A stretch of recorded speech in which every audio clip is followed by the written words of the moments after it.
Assalamualaikum warahmatullahi wabarakatuh. Perkenalkan, kami dari kelompok 2 yang akan menjelaskan tentang haji dan dam. Sebelum mulai presentasi kali ini, saya akan memperkenalkan teman-teman saya dari kelompok 2. Yang pertama ada Catur Yulianingsih. Yang kedua ada Afifah Nusaifah. Yang ketiga ada Hesti Novitasari. Yang keempat ada saya sendiri, Rahmat Ardiansyah Akmal. Yang kelima ada Latifah Gustiani. Dan yang keenam ada Hasna Haris.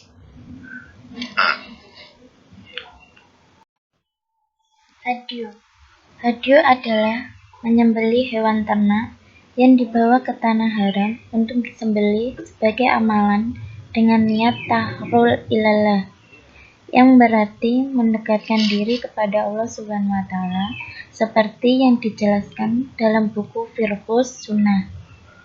Boleh menyembelih binatang apa saja yang engkau kehendaki, akan tetapi batas minimal yang mencukupinya adalah seekor kambing untuk satu orang. Dalam kondisi tertentu, korban hadyu bisa menjadi wajib, yaitu hadyu bisa menjadi wajib jika orang berhaji dengan cara tamatu, umroh dulu kemudian haji, atau qiron, yang berarti umroh sekalian bersamaan dengan haji. Korban hadyu juga bisa menjadi wajib jika orang yang berhaji meninggalkan salah satu atau lebih yang bisa disebut dengan nusuk, wajib haji, atau melanggar larangan ihram. Korban hadyu juga bisa menjadi wajib jika dinazarkan. Sebagian ulama membagi hadyu menjadi 4 kategori. Yang pertama, hadyu tawuh. Yang kedua, hadyu muhsyur. Yang ketiga, hadyu syur. Dan yang terakhir, hadyu jufron. Oke, selanjutnya pengertian dam. Dam secara bahasa berarti darah. Sedangkan secara syariah, dam artinya mengalirkan darah atau menyembelih binatang kurban yang dilakukan pada saat ibadah haji maupun umroh. Secara umum, dam berarti denda yang wajib hukumnya untuk dibayarkan atau dilaksanakan bagi jemaah haji atau umroh yang dikarenakan beberapa sebab, seperti 1. Meninggalkan sesuatu yang diperintahkan. 2. Melakukan hal-hal yang dilarang dalam ihram. Yang ketiga, terhalang dalam perjalanan menuju Mekah dikarenakan kondisi yang tidak memungkinkan, seperti halnya sedang sakit keras ataupun terjadinya peperangan sehingga tidak bisa melanjutkan ritual haji ataupun umroh. Meskipun demikian, dam tidak melulu dengan menyembelih hewan kurban. Dam bisa juga berupa fidyah dalam bentuk memberi makan ke beberapa fakir miskin, berpuasa, atau bisa juga dengan bersedekah. Nah, selanjutnya itu beberapa larangan dalam haji atau umroh. Yang pertama, bersetubuh atau bermesra-mesraan atau berbuat maksiat dan bertengkar dalam berhaji atau berumroh. Yang kedua, larangan menikah dan menikahkan. Yang ketiga, dilarang memakai pakaian yang berjahit, yang berwangi-wangian atau dengan minyak wangi, yang menutup kepala, memakai sepatu yang menutup mata kaki. Adapun untuk kaum wanita, mereka diperbolehkan memakai pakaian yang menutupi seluruh tubuhnya, kecuali kedua telapak tangan. Yang keempat, perempuan dilarang menutup muka atau bercadar dan kedua telapak tangan. Yang kelima, dilarang berburu atau membunuh binatang liar yang halal untuk dimakan.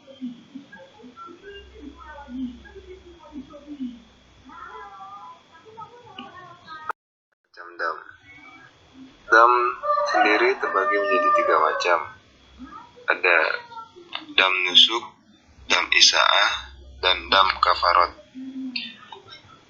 Adapun dam nusuk itu adalah dam yang diwajibkan bagi para jamaah haji yang memilih manasik hajinya dengan cara tamattu atau qiron.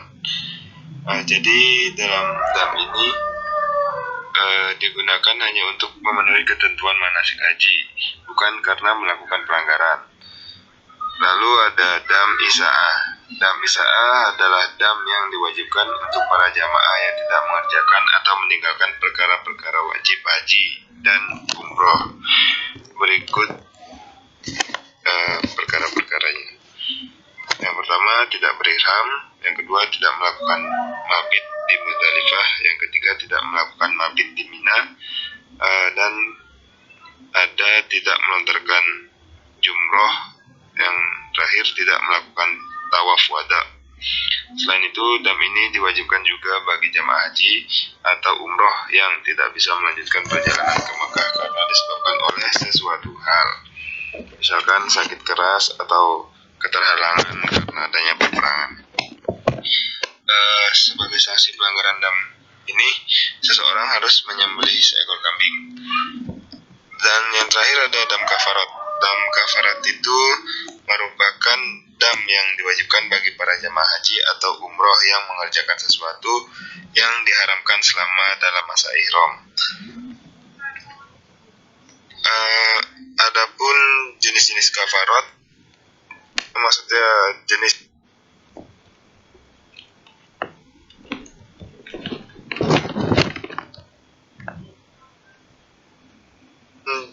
kafarat, maksudnya jenis dam kafarat sebagai berikut. Melanggar larangan ihram yang meliputi memakai pakaian yang berjahit, yang laki-laki ya, memakai penutup kepala yang laki-laki juga, ada menutup wajah bagi perempuan, memakai kaos tangan bagi perempuan, memakai wewangian pada badan dan pakaian, memakai minyak rambut baik yang harum maupun tidak, mencukur rambut dan bulu pada badan, terakhir memotong kuku atau mencabutnya. Sebagai tebusan dari setiap jenis pelanggaran di atas, jamaah boleh memilih di antaranya ada yang pertama membayar dam seekor kambing, dan yang kedua membayar fidyah atau bersedekah kepada 6 orang fakir miskin, masing-masing setengah sya atau 2 mud, sama dengan tuh kayak 1,5 kilogram makanan pokok. Dan yang ketiga ada menjalankan puasa 3 hari.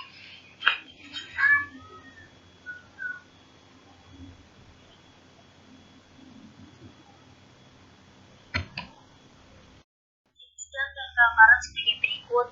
Melanggar larangan ihram yang meliputi: pertama, memakai pakaian yang berjahit untuk laki-laki, memakai penutup kepala untuk laki-laki, menutup wajah untuk perempuan, memakai kaos tangan untuk perempuan, memakai wewangian pada badan dan pakaian, memakai minyak rambut baik yang harum maupun tidak, mencukur rambut dan bulu pada badan, memotong kuku dan mencabutnya.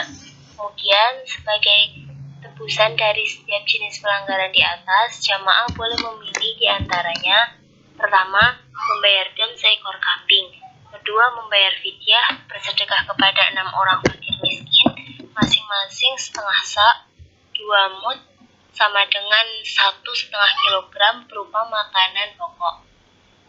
Terakhir, menjalankan puasa 3 hari.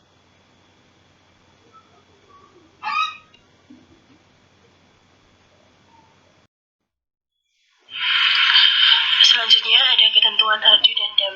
Berikut ini ketentuan dam. Yang pertama, dam karena bersenggama dalam keadaan ihram sebelum tahallul pertama. Yang kedua, dam karena melanggar salah satu larangan haji. Yang ketiga, dam karena melaksanakan haji secara tamatu atau qiron. Yang keempat, dam karena berburu atau membunuh binatang buruan. Dan yang kelima, dam karena memotong kayu di tanah haram. Dan yang terakhir, bagi yang terhalang di jalan sehingga tidak dapat meneruskan pekerjaan haji atau umrah, maka boleh tahallul dengan menyembelih seekor kambing di tempat itu, kemudian bercukur atau memotong rambut dengan niat tahallul. Selanjutnya ada ketentuan hadyu.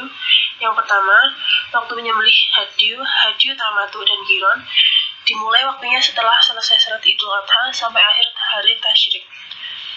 Kemudian yang kedua, tempat penyembelihan hadyu tamatu dan qiron disunahkan untuk disembelih di Mina, boleh disembelih disembelih di tempat lain di tanah haram.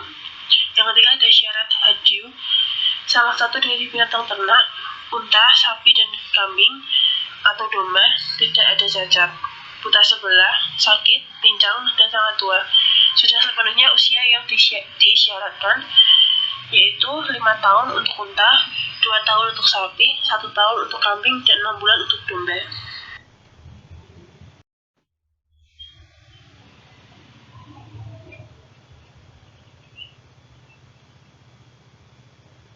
Berikutnya yaitu ada dalil hadis dan juga dam pada haji dan umrah. Untuk dalil haji, qulu hadi wa jabat tidaan min khairi iza min kadamit tamatu wal kirani wa syubrana til haji la yajuzu aqlu minhu bila khilafin.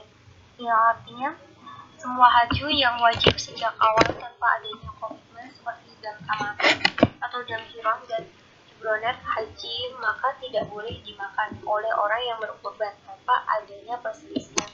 Hal ini terdapat pada Al-Majmu' jilid 8 halaman 117.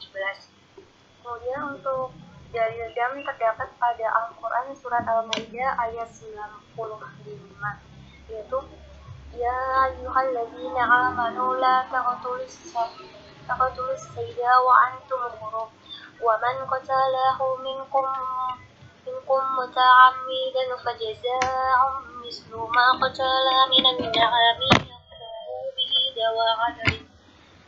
yaqumu bihi dawa 'adalin minkum hadayan balighal ka'bati aw kafaratu tu'amu masakina aw hadalu dzalika siyaman liyaduqa wa bala amri fawallahu amma salafa wa man 'ada fa yantaqimullahu minhu wallahu 'azizun dzuntiqam. Yang memiliki arti, wahai orang-orang yang beriman, janganlah kamu membunuh hewan buruan ketika kamu sedang berihram haji atau umrah. Barang siapa di antara kamu membunuhnya dengan sengaja, maka dirinya ialah mengganti dengan hewan ternak yang sepadan dengan buruan yang dibunuhnya. Menurut putusan 2 orang yang adil di antara kamu sebagai haji yang dibawa ke Ka'bah, atau kafarat membayar tebusan dengan memberi makan kepada orang-orang miskin atau berpuasa, seimbang dengan makanan yang dikeluarkan itu, agar dia merasakan akibat buruk dari perbuatannya. Allah telah memanfaatkan apa yang telah lalu, dan barang siapa kembali mengerjakannya, niscaya Allah akan menyiksanya. Dan Allah Maha Perkasa, memiliki kekuasaan untuk menyiksa.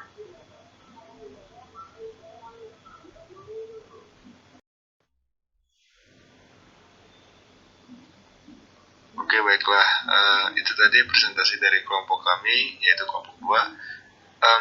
Terima kasih atas waktunya. Apabila dari kami melakukan kesalahan, baik yang disengaja maupun tidak disengaja, mohon dimaafkan. Wassalamualaikum warahmatullahi wabarakatuh.